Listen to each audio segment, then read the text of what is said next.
Samir, what exactly is bothering you? हाँ बनूसा, बेशक अल्लाह जिसे चाहता है गुमराह रहने देता है, कहाँ थे तुम? और वो अपनी तरफ आने का रास्ता उसी को तुम्हें पता चल तो गया? दिखाता है जो उसकी तरफ रुजू करता है। तुम जानती हो मेरी वजह से अगर आपको कोई तकलीफ पहुंची हो तो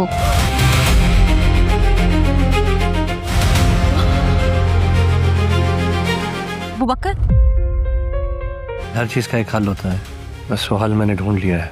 मुझे माफ कर दीजिएगा। I just wanted to see। तुम्हारी दादी को अबू बकर भी पसंद था।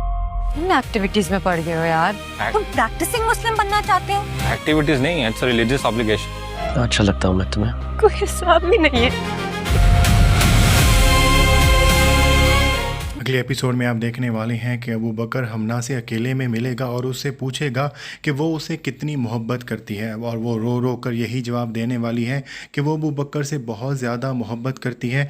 और अबू बकर इसी मोहब्बत का वास्ता देकर उसे यही कहने वाला है कि वो अपने बाप के पास वापस चली जाए। हमना ना सिर्फ अपने बाप के पास वापस चली जाएगी बल्कि खुशबख्त के सामने अपने इस बयान से भी हट चुकी होगी कि वो अबू बकर की बीवी है। लेकिन खुशबख्त को लग रहा होगा कि कहानी इतनी सीधी नहीं है, दाल में कुछ काला ज़रूर है। उसके जाने के बाद हमना की डायरी अब खुशबख्त के हाथ लगने वाली है, जिससे उसे अंदाज़ा होगा कि हमना कितनी ज़्यादा मोहब्बत करती है अबू बकर से। और कोई भी लड़की अपना घर बार छोड़कर किसी दूसरे के घर इस दावे के साथ नहीं आ जाती कि वो उसकी बीवी है, जब तक कि लड़के की तरफ से कोई बात या कोई वादा किया गया हो। इसी वजह से अबू बकर की माँ खुशबख्त बहुत ज़्यादा उदास और परेशान होगी।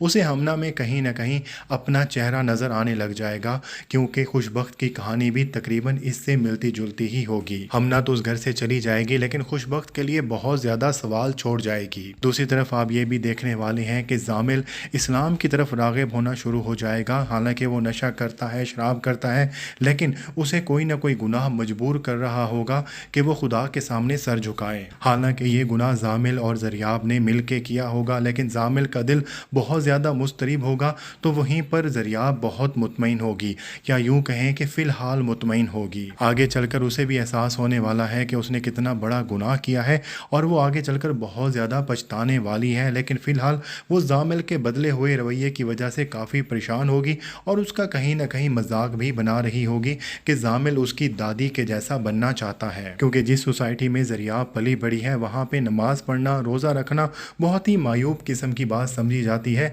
और जामिल उसी काम की तरफ ही जा रहा होगा। ज़रियाब को ये लगेगा कि जामिल ये काम अबू बकर के हसद में कर रहा है, लेकिन जामिल को ज़रियाब की दादी की कबूलियत नहीं चाहिए। जिस तरह से कल वाली वीडियो में हमने जामिल के रूम के पोस्टर के बारे में डिस्कस किया, जिससे साफ जाहिर होता था कि जामिल के दिल में ये सवाल पहले से ही मौजूद थे कि आखिर वो कौन है और उसका खुदा कौन है, और वो यही सवाल ढूंढने की तरफ जाने वाला है।